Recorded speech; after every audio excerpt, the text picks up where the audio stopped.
Hey everyone, Empire Universe Media here. Joining me is Chris. Chris, if people don't know, Chris is the newest addition to Empire Universe Media. We both just did an interview with Manny Miro. It was great, and now it's time to do the UFC 273 picks. I would say picks. We're gonna do picks, I guess. Picks, predictions, whatever you want.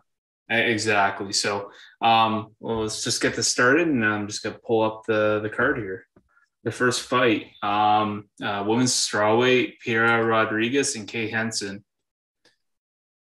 Who are you feeling in that one? I think you've interviewed Kay Hansen before, right? I've actually interviewed both of them. Oh, really?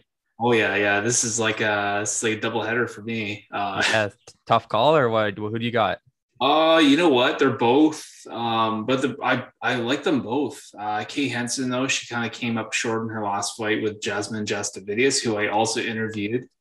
So it's like, but we talked about Small World with Manny a while back. Yeah, like it really is a small world of MMA. Like everyone's fought everybody.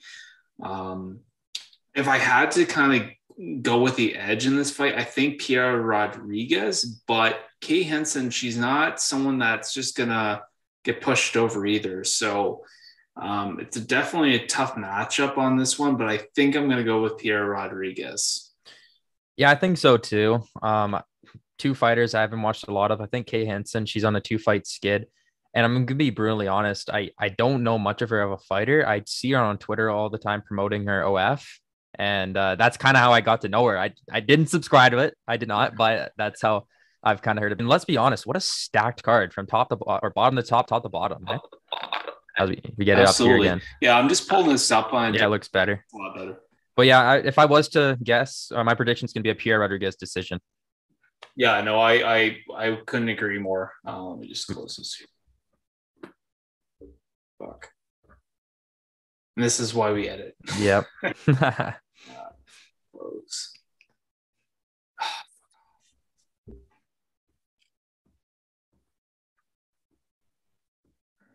Okay, I will just. All right, so so next fight you got Vince Pichel, Mark Madsen. Obviously, Pichel is the minus 140 favorite. I'm gonna be honest with you, I don't know these guys very well, so you might have to help me out with this one, Chris. Yeah, I'm just looking at Topology right now. To be honest, I've never really heard much of Vince Pichel.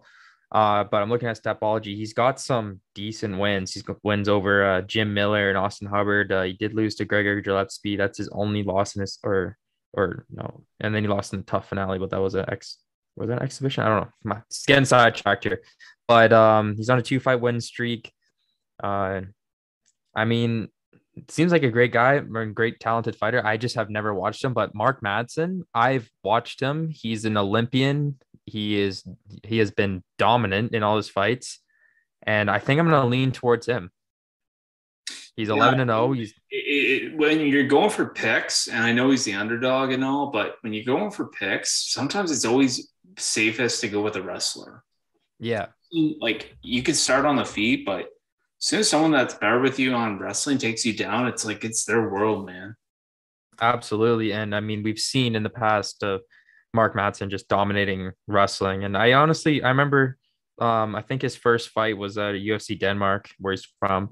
And I remember I mean, he's got a fan base. I know he's on under Dominance MMA, so he's got Ali as his manager. So, I mean, he's got good management behind him, and he's got the talent. He's Olympic silver medalist. So, I mean, not many people can say that.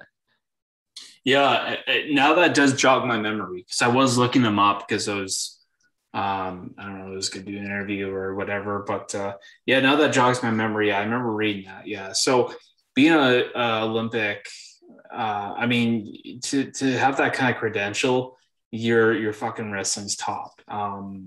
So if I was gonna bet, he would be the safe bet on that fight.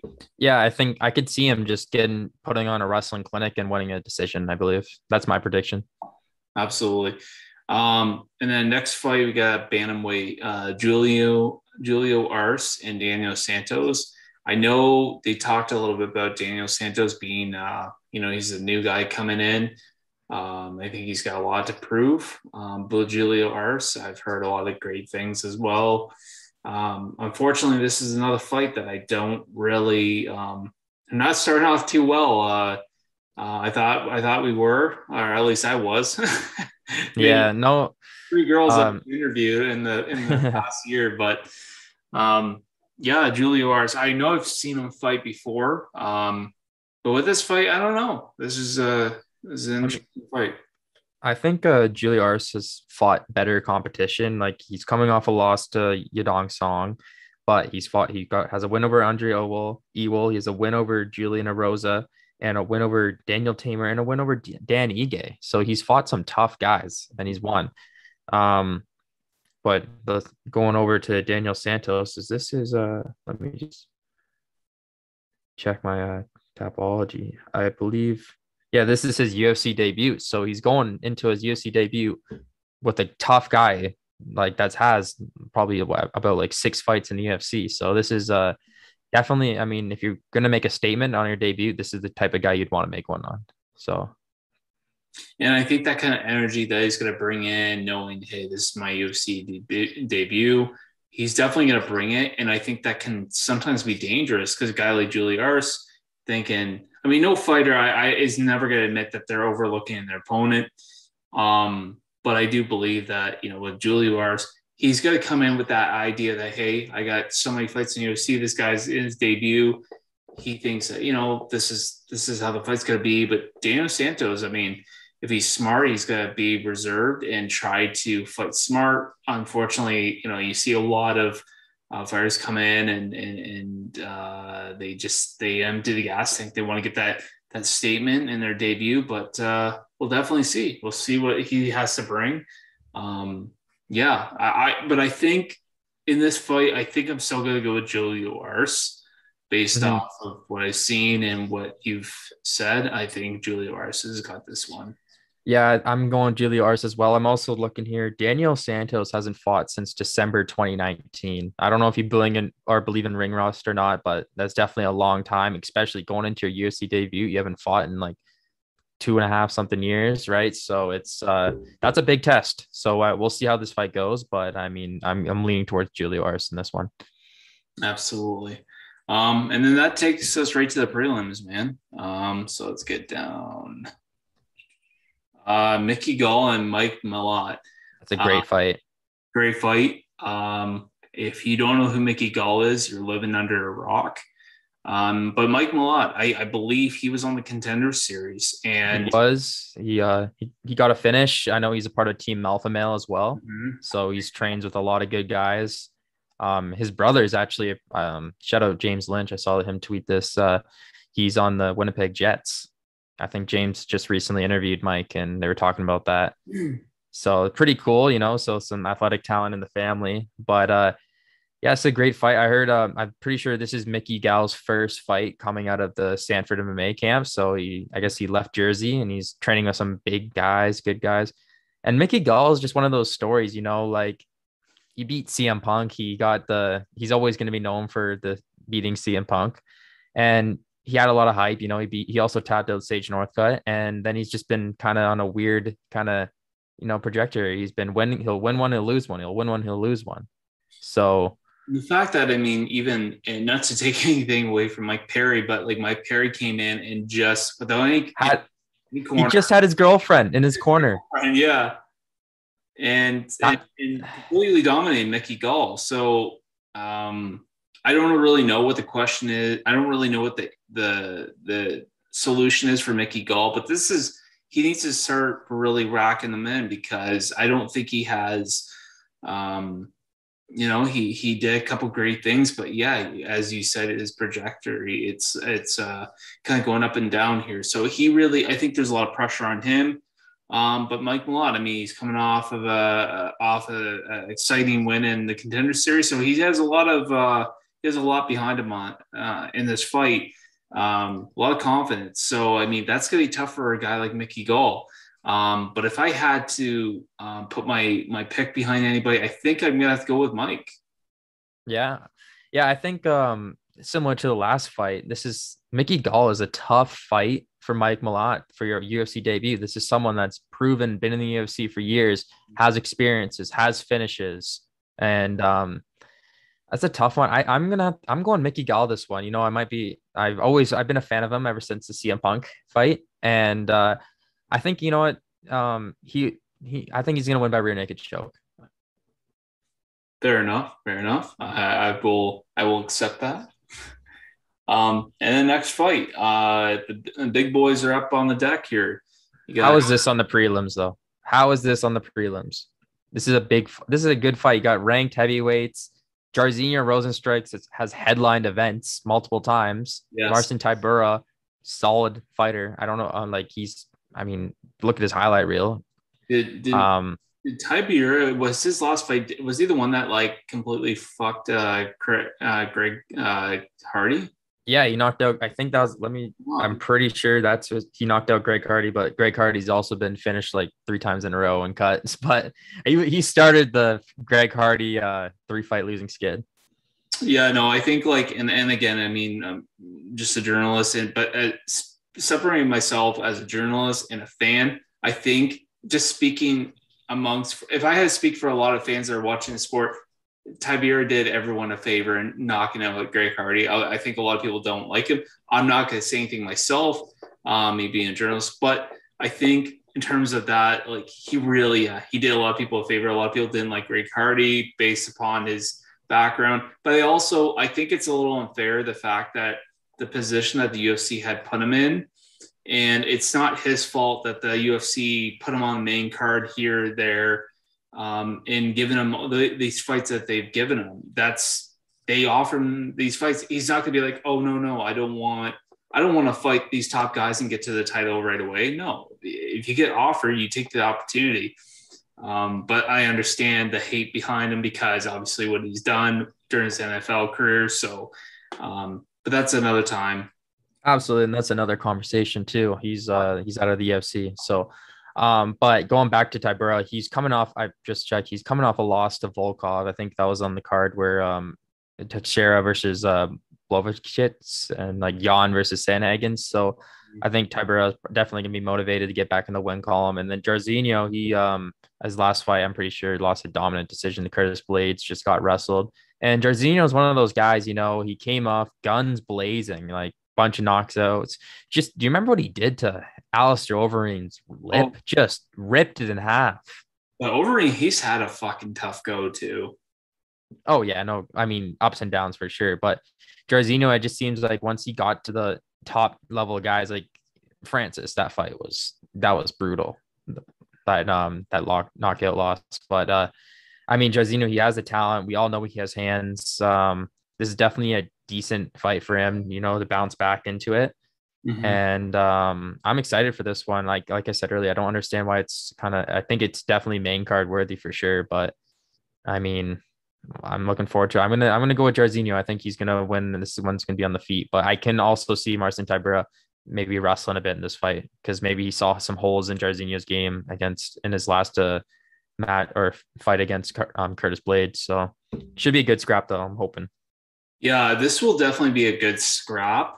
But this is also a good opportunity for Rozenstruik to really have that kind of matchup where I feel like he has a little bit more of a edge in terms of the stand-up. Tybura, again, like it's not like he can't fight on the feet, but I think his best bet would be taking Rozenstruik down, as you said, and I think that would be the best game plan he would go with. I'm actually going to go with Tybura on this one. I think I can see that takedown coming, and just it's him all day. We'll have to agree to disagree on this one. Might have to throw money on this one, each other, 20 each. Okay, fair enough. Next fight is at middleweight. Again, I don't understand why going back to the heavyweight, I don't understand why it's not on the main card, or at least on the paper, like the prelim, like feature prelim. But so we got middleweight Anthony Hernandez versus Josh Fremd. Yeah, I think it's Josh Fremd's UFC debut. Yeah. Anthony Hernandez was known for that his submission in his last fight. He submitted like this let me just grab his name right here. Rodolfo Vieira at UFC 258. He got that submission. He was a huge underdog, and like it was the odds were crazy for him to win by submission, and he did it. And after Rodolfo Vieira gassed out, and I think he was even nominated for like submission of the year and stuff too. But I mean, this is a pretty big fight for Josh Fram going in for the I'm pretty sure there was a big mess like with Kelvin Gastelum, right? Like his opponent dropped out, so then Anthony Hernandez's original opponent is now fighting Kelvin Gastelum, and now Josh Fram stepped up to fight Anthony Hernandez. Yeah, yeah. So Also, like Anthony Hernandez, I think this is a tough fight for Josh because Anthony. I mean, he's fought some like guys that are like, what's up? And like he I know he lost against Kevin Holland, but he fought Kevin Holland, who everybody knows is a tough guy. He's not easy to put away. He's been in there with some tough guys. So I it's very appropriate to say that he's the favorite. And I think Anthony Hernandez, he's got this. I think whatever opportunity he has in this fight, he's going to implement it. So I do see a finish in this fight. yeah, I'm gonna go with Anthony Hernandez too. I don't know if I see a finish or not, but I think he wins for sure. All right. And we're moving on. Oh, actually, this is even better. Oh, there we go. Can you see the full screen, by the way? Yeah, I think so. It shows like the other fighter or other fights on the bottom. Yeah, but like our conversation isn't being cut off here. No, we're good. Okay. So you got the next fight, the future Ian Gary and Darian Weeks. Obviously, Ian Gary has the win in the UFC and Darian Weeks does not. But I don't hate this matchup. I think it's a really good matchup for both guys. Ian Gary, I mean, I've been following him since Cage Warriors. The man, he's freaking good. Like, he's talented. But Darian Weeks, I will say he's tough and he hangs in there. And I think he hung in there with Brian Barberina. So in his last bout. So this is a great matchup. And this is kind of a fight where I don't really want to see neither guy lose, but someone's got to lose. And I think Ian Gary, he's still undefeated. Yeah, he's 10 or 11-0. I'd have to check. But yeah, I mean, Ian Gary, he's definitely got that Irish background, and you know how passionate they are with their fans. Just look at Conor McGregor, of course. But he is very marketable, a guy. He's getting finishes. He can very good with his words. Like, I don't know if you saw his post-fight interview with Joe Rogan in New York City after his last fight. I think he said like something about like he's the takeover 2.0. And there is some hype. There is a lot of hype with Ian Gary. He trains at Sanford. He trains with some tough guys. I think this is definitely a winnable fight for him. I'm going to go with Ian Gary. Just there's a big height difference there. I mean, he's very talented. I think that in his last fight, you could see there was definitely some nerves in him. Like it's his UFC debut. You're fighting in Madison Square Garden, right? It's a big deal. And I don't know if he's ever going to be championship worthy, but I think he can definitely be a top 10 fighter by the time, like within the next couple of years for sure. Yeah, no, and looking at this matchup, as much as Darian Weeks, he is UFC material. I just think that Ian Gary has just got that it factor. And that's when I say it factor, I think that he's got the height, he's got the reach, and what he's shown, his striking is just all over the place. And I think it's just gonna be too much for Darian Weeks. Let's just put it that way. Yeah, I think either Ian Gary is going to get a very dominant decision or a finish in this fight. 100%. I'm going with Ian Gary. I don't know which round, but it's gonna be TKO. All right. And next, the featured prelim bout, we got number 4, Aspen Ladd, and number 7, Raquel Pennington. I don't hate this matchup either. I like it. It's a good fight. Just like Nick Diaz. I like it. Yeah. But this is also kind of this is at bantamweight. Now, was it Aspen Ladd? Was she missing weight at bantamweight, or did she try to go to 115? No, I thought she was fighting at. She was missing weight at bantamweight, and she was trying to go to featherweight. Okay, so maybe I'm not sure. Did it say where? Is this at featherweight? Let's see. Might have to look. I don't think so. Yeah, because I spoke with Raquel before, and she said she'd be open to going to. No, it is at bantamweight. Okay, but when I talked with Raquel a couple months ago, she talked about wanting maybe go up to featherweight, an option there as well, because there hasn't been a whole lot of movement in bantamweight. Besides, obviously, Nunes getting beat by Julian Pena, but yeah, there hasn't been a whole lot of different title contentions or whatever. So yeah, no one's really stood out. I feel like everyone's just kind of waiting for that Penne versus Nunes rematch. yeah, exactly. So yeah, in terms of that, yeah. So going to this matchup, I think like Aspen Ladd, she's good on the ground, but Raquel also she wrestles, like she can wrestle, and she's coming in the fight knowing what's up. And Aspen Ladd, she has to come in healthy, and I think that's one of the biggest things that's going to impact is how's her weight cut going to be. She needs to make weight, and then second, how's that weight cut going to impact her? I think that's one of the biggest things for her in this fight, because Raquel Pennington she's not gonna back off for after the second round. No, she's gonna be coming in all 3 rounds, guns blazing. So, Aspen Ladd's got a tough fight ahead of her. I'm never taking anything away from Raquel Pennington, because she's when her nickname Rocky, well, she's definitely, her nickname speaks for itself. Yeah, this is a really tough fight for Ladd. I really feel like I got Pennington in this bout. I think just her toughness is really going to excel and really stand out in this fight. But Aspen Ladd, she's pretty damn good. It's just, again, it's the staying healthy and that factor right there. So we're gonna have to see, man. I think it all, like you said, it all depends on how's Aspen Ladd's weight cut, because we know she's had weight issues in the past. And I'm kind of agreeing with you. Raquel Pennington, she's on a 3-fight win streak. She's looking fantastic in her past. Like, her striking's looking good.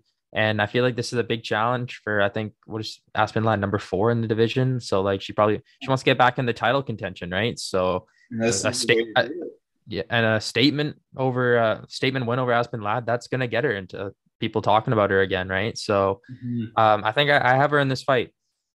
But then again, Aspen Ladd, she has great wrestling, and she could just take Raquel Pennington down for 3 rounds for all I know, right? But I'm going to go with Raquel Pennington. I think her striking's going to be the advantage in this fight. Absolutely. Absolutely. And I would have her in this fight, and for the most part.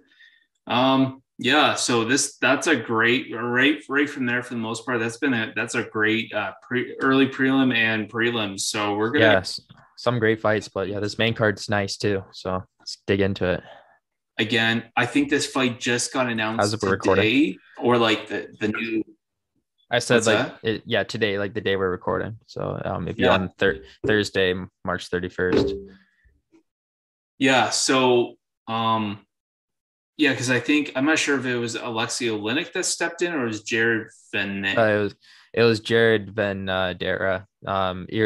Latifi pulled out. I don't know why, but he pulled out. And Alexei Oleinik, man, what a legend that guy is. He doesn't care. He'll fight anybody. So I mean, it's kind of scary when you got a guy who his record, and you can't fucking make this up. He's 59 wins, 16 losses, and 1 draw. I mean, you can't make that up. And I remember a few times I've watched him fight, but I forgot about his record, right? Because I only saw a couple of fights. And the last time I watched him fight, they're announcing him, and Bruce Buffer's on there, and I look, and he says 59. I'm not sure it was 59, but 59 wins, 16 losses, 1 draw. I'm like, holy shit, how old is this guy? And he's like 40, what is he, 47, 48 years old, and he's still whooping ass. Like, those Russian guys, like, they're built differently. And this is, Jared Vanandra. I can't say his name. I feel so bad. But I've seen him fight before too, and he's still in there with some of those tough guys. But he's also coming in on short notice. So Olynyk, I think it's safe to say what he's going to do. I don't think there's any, like looking at the last couple fights he's had, I know he fought the Derek Lewis, and honestly, he had Derek Lewis there. And I mean, he took a big boy like that and took him down, and he really had him there. But and then he got caught, obviously. And anybody that gets caught by the Black Beast, I don't think you're going to see the light of day. No. Anybody gets caught by him, if you do take it, then all props to you.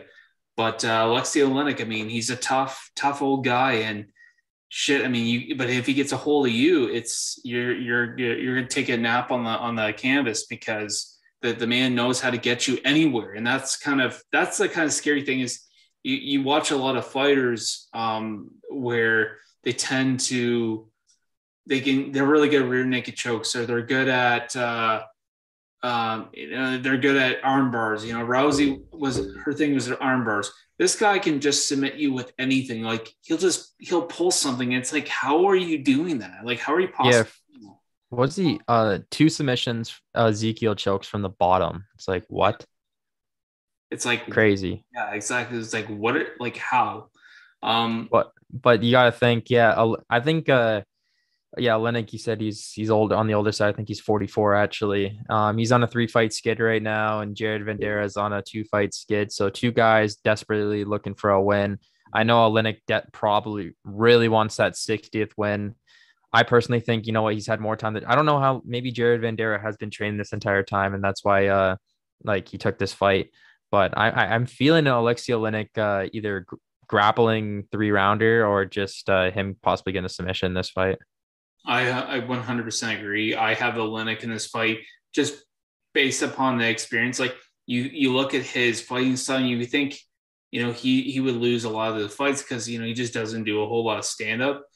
But you watch the man, and he just knows how to apply that wrestling. He knows how to apply those submissions so well. I mean, Christ, you stand up with him, he'll still grab a hold of you. Yeah, he's not afraid to stand and bang with Derek Lewis or anyone, right? Like you said. Yeah. So he's a one of a kind mixed martial artist for sure. 100%. So I personally, I got Olynyk submission or 3 rounds, looking for a submission. Yeah, I can agree with you on that one. Next fight is Mackenzie Dern versus Tecia Torres. Good fight.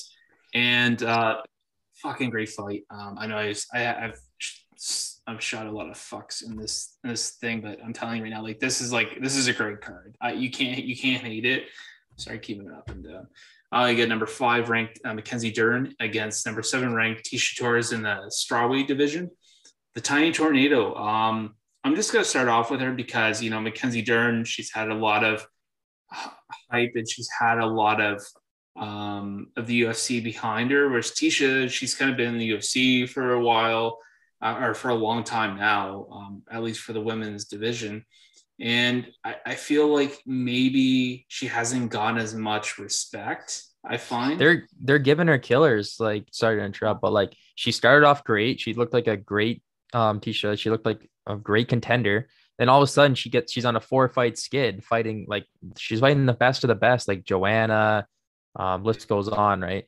And now she's on a 3-fight winning streak of her own, trying to, get back to that position where she's like, yeah, you know what, I can possibly be a title contender. But then we got Mackenzie Dern, like you said, yeah, she's been a lot of hype for her jiu-jitsu skills, and a couple setback losses to Amanda Ribas and Marina Rodriguez. But I mean, she went on she's coming off a loss, but I mean, you can't take away that jiu-jitsu skill. Like, if this goes on the floor, man, it could be over real quick. And Tecia Torres, and I was just gonna add though, like, her last performance against I'm trying to think. I got her in my head. Was it Angela Hill? Angela Hill. She looked freaking amazing. And Angela Hill, you can't say that, well, she looked off. No, I mean, Angela, she came in like she normally does with her, Angela takes a fight anytime, anywhere. But that being said, I feel like Angela Hill, she's I think she's she had some success, but she's starting to go a little bit on the decline as well. And but Tisha Torres looked great. Like, one of the best performances I've ever seen her put on. Like, she just looked razor focused, ready to go in that fight. Just completely just controlled the fight. She looked really good. But Mackenzie Dern, though, I mean, this is kind of like Alexei Oleinik, where she's not a natural striker. She might have a little bit more of a striking advantage than Alexei Oleinik might have, or what he may possess. But that being said, Mackenzie Dern, it's like you watched the fight with Marina Rodriguez, where, yeah, she did not match with her on the striking whatsoever. There was no contest there. But when she had a hold of her, it was just like night. Like, she could have finished it. Marina just happened to get out of those tough positions. But I swear, you get caught up in her game. It's her world all night. And I think that's really dangerous for Tisha, because Tisha can strike, but I feel Mackenzie's a bit of the bigger woman. And I feel like she'll be able to close a distance where Tisha doesn't have so much of that dangerous striking as Marina may possess. So I feel like Mackenzie Dern, this is going to be a great fight and great win for her. And I think she's got this. Yeah, I couldn't agree more. I think Mackenzie Dern's jiu-jitsu skills are just so elite, and I have a feeling she's going to get this fight to the mat and possibly submit Tisha Torres. Although I do love Tisha Torres, I think the run she's been on has been great, and she's fighting no one but the best. So, I mean, it's going to be a good fight, that's for sure. I mean, both women are in incredible shape, as you can just see from the picture. But Tisha Torres, I don't know if you follow her on social media, but hell, the woman is in freaking amazing shape. Like, she's shredded 90% of the time in her life. And then Mackenzie Dern, ever since she had her kid and she came back, she's in incredible shape. I don't know what that did to her, but she just came in. Like, she looks amazing. Every fight that she looks in great shape. Cardio is a lot better. Like, she just comes in and, like, I don't know what it is, but I don't know if you remember when Cowboy became a dad, he started going on a little bit of that run there. He was whooping ass. I don't know. It's like everyone that has kids or more motivation. So more motivation. Yeah. And Dern, she doesn't quit. So I definitely do agree. I think we both can agree that Dern's got this fight. I think so too, but looking forward to this one. Regardless of who wins, it's still going to be a great fight. No, I think this is a matchup that I think a lot of people are looking forward to. I'm so pumped for this fight. I know that we were kind of talking about how, or we were talking about how, like, oh, well, that one heavyweight fight, why isn't it on the main card? Can you imagine if this was not on the main card? Would you lose your mind? I'm mad. How is this not 5 rounds? Make this 5 rounds. And that's one thing I'm really interested to see is, could Khamzat fight like how he does it for 5 rounds? I believe it. Yeah, that would definitely be interesting. I like this matchup, but I don't. How do you don't like this? This is either Gilbert Burns, he's a former title challenger, elite jiu-jitsu, great striking, and this is Khamzat's coming out party. Like, this is like, okay, are you the real deal? You beat Gilbert Burns, and especially in dominant fashion, then you're proven that, okay, you are a title contender. This is, I think, amazing matchmaking, and I hope it's going to be a great fight. I'm riding the Khamzat. As much as I love Gilbert Burns, I think he's great in every way possible, but like, I'm riding the Khamzat Chimaev train, and I think he's going to get a submission win. Yeah, no, if Khamzat, this is a fight to see what's up. And Khamzat Chimaev, I mean, from what I've seen, yeah, he's beat some good guys. But he hasn't beat anybody that I could say, okay, all right, you need to fucking fight for the title. I feel like if he could beat Burns and he could beat someone like, if he beat Colby Covington, I'd be like, I think Kamaru's in fucking trouble. And Khamzat, he just has this fighting style, and it's like, it's almost like Khabib, but times 1,000. He's got it, man. He's an extremely dominant wrestler, and we've also seen him knock out Gerald Marchart, so it shows that he has striking. I saw clips of him training at Tiger Muay Thai during this camp too, so he wants to strengthen up his striking too. So he's training with Darren Till. They're like best buddies now, the Smash brothers. So they're learning from one another. This is just a fantastic fight. I'm so excited for it. But then again, you can not doubt Gilbert Burns, man. Like, blinking out, that guy has power in his hands, and he is an elite jiu-jitsu practitioner, black belt. So, like, what is Gilbert gonna do if he's on his back with Hamzat on top of him? Like, is there a possibility where he could pull off a submission? Who knows, right? That's why this fight is just so great to me. But if I had to put money on it, I think I would go with Hamzat.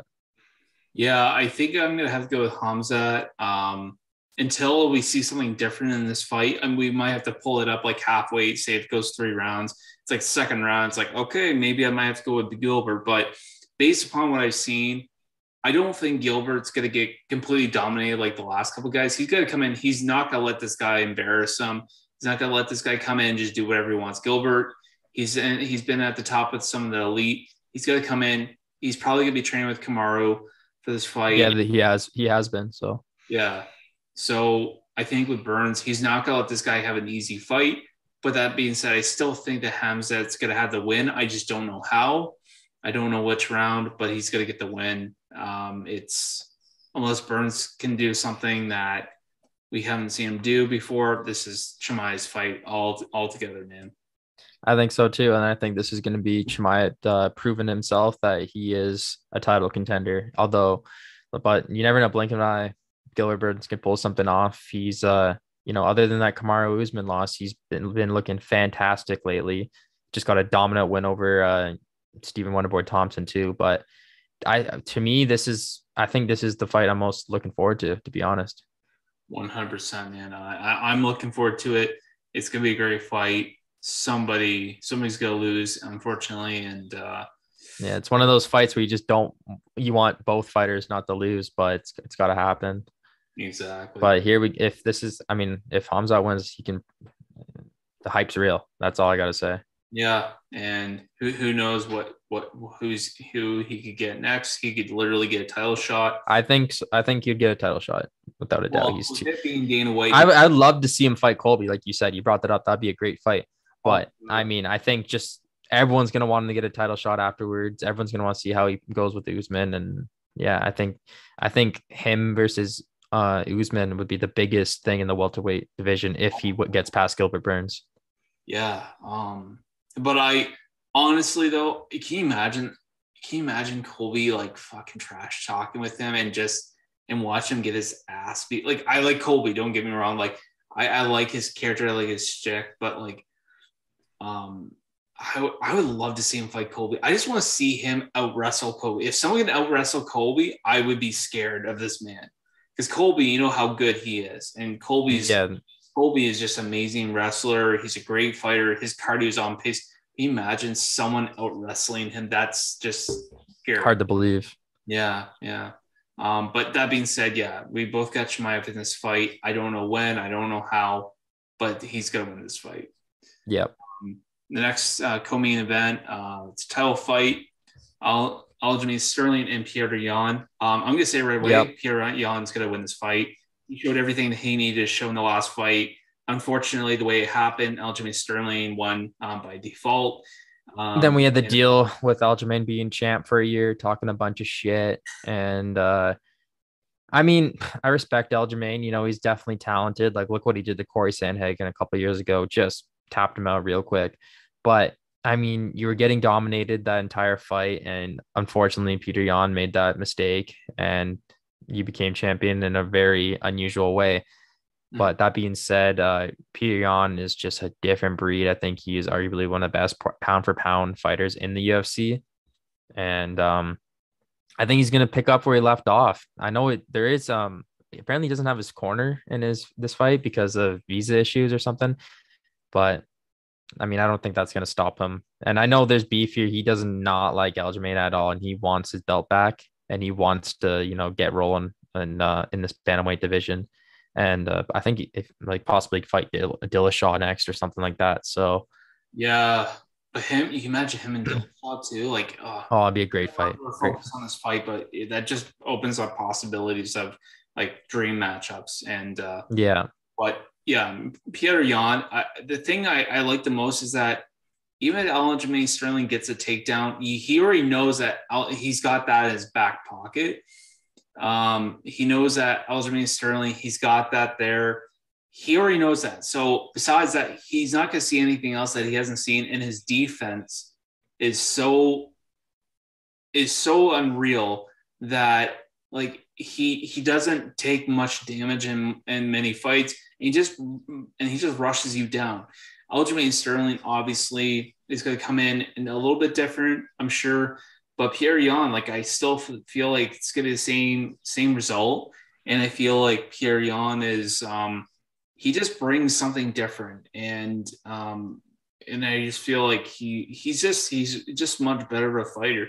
Aljamain Sterling started off quick in that fight, but Petr Yan just shows that he's the better fighter. Without a doubt. But we'll have to see, man. Who knows? Aljamain could bring something that he didn't bring to his last fight, but I just don't see him getting past Petr Yan. But I'm hoping for a good fight, though. I think it's either going to be a Petr Yan late TKO stoppage or a Petr Yan dominant decision. 100%, man. Yeah, and we got the main event that hasn't got enough coverage as it is. You know why? It's because Volk was supposed to fight. It was supposed to be the trilogy of Max. And you know what? Like, I mean, the Korean Zombie, how can you not be a fan of this guy? This guy is just relentless, so talented. And, but I mean, I'm going with Volk. I think just the relentless pressure Volkanovski brings in each fight for 25 minutes. I don't know what, the Korean Zombie is going to bring to that. But the Korean Zombie, he doesn't stop. Like they're both kind of similar that way. They just keep going forward. But I just think Volk is the better fighter, to be honest. And like we saw Korean Zombie, the way he lost to Brian Ortega, and look what Volk did to Brian Ortega. I know MMA math doesn't make sense, but you know what I'm saying? Yeah, and that's the thing. Like if Brian Ortega really put on a good performance against the Korean Zombie, but styles make fights, and you can't. I know MMA math doesn't always make sense, but it is interesting to think that way. And I think but the thing with Volkanovski is, do I believe that the Korean Zombie can hang in with him and trade? Sure.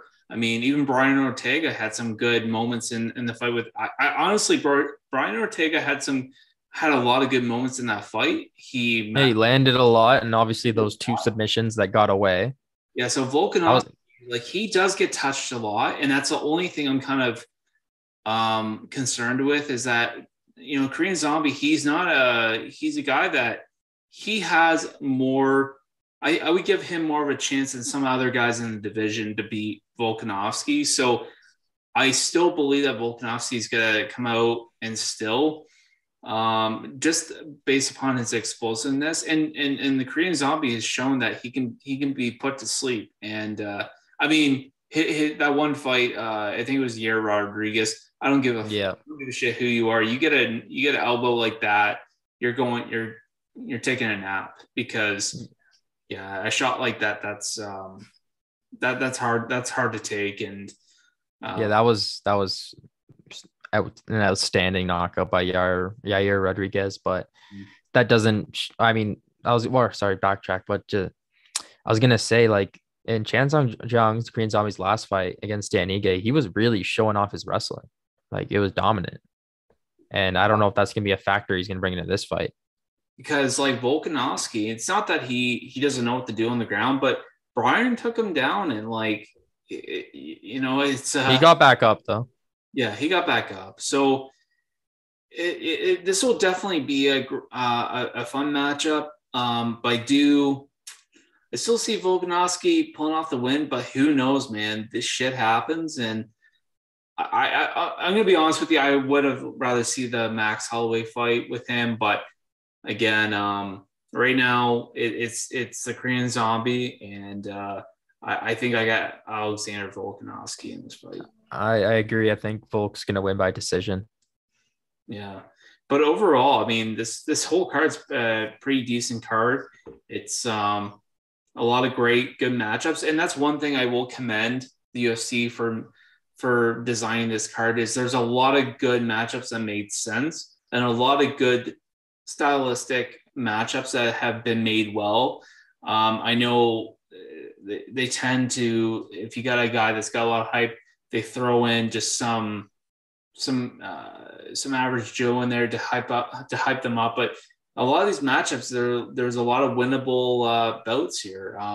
Even like going back to Gilbert Burns and Hamzat Chimaev, again, like Gilbert Burns is one of those guys that I don't feel like they just threw him whoever just to get him closer to that title. I mean, they did give him a number 2, and I honestly believe that the UFC is hoping that Chimaev does win.